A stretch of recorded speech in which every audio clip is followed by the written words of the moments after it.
just like us, except they are not us.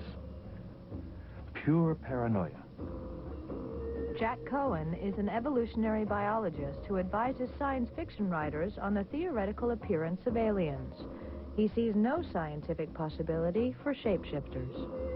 In the 50s, there was ever such a lot of talk about aliens that were chameleons or shapeshifters. And I don't think a real alien could do this, because a real alien has to obey the laws of physics, and its mass has to remain constant.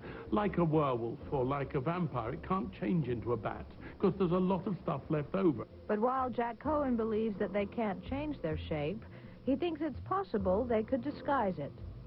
Many aliens may well be able to fool us, not by changing shape, but by having camouflage or other things, like an octopus or a cuttlefish or a squid, which suddenly produce eye spots or change their color, and you think they're something different. There may be one here, and we just simply not know.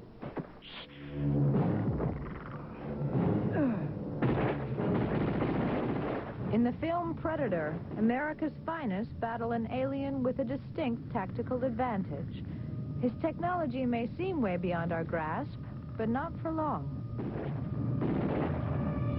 Invisibility is a fantasy to most people. But systems exist today that would make that invisibility a reality. Mike Burns, physicist and military systems designer. The alien was able to hit a button on his wrist control panel and then cloak, basically become invisible. I understand it was a military official who saw that, looked at it, and said, I want one of those. It seems like it's an idea that's a little far-fetched, but can you really build one? And the answer is yes, you can really build one. And Mike Burns is already doing it. So how does he intend to blend a soldier into any background? You want to look like what's behind you, so your back would have to read what's behind you and then transfer the information to the front. Burns's invisible man will wear a suit of electrically conducting cloth covered with intelligent reflective sensors. By changing their angle and color, these sensors project the image of their background out in front of them.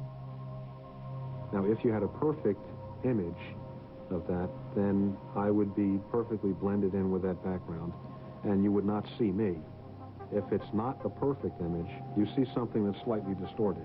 It looks like it's something like the background, but there's something else in the way. I don't know if it's a shadow or a tree. If you're off at a distance, you can't tell. It sounds fantastic, but the technology is already here.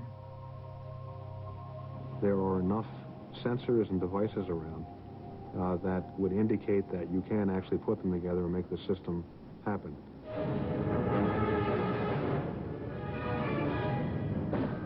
Something as fantastic sounding as this, actually can be built.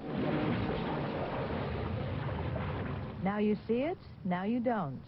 But we're still no closer to a clear picture of our alien. So where does that leave our eyewitness accounts of alien appearance? There has been a steady trickle of cases, nearly all featuring the same alien, the so-called gray.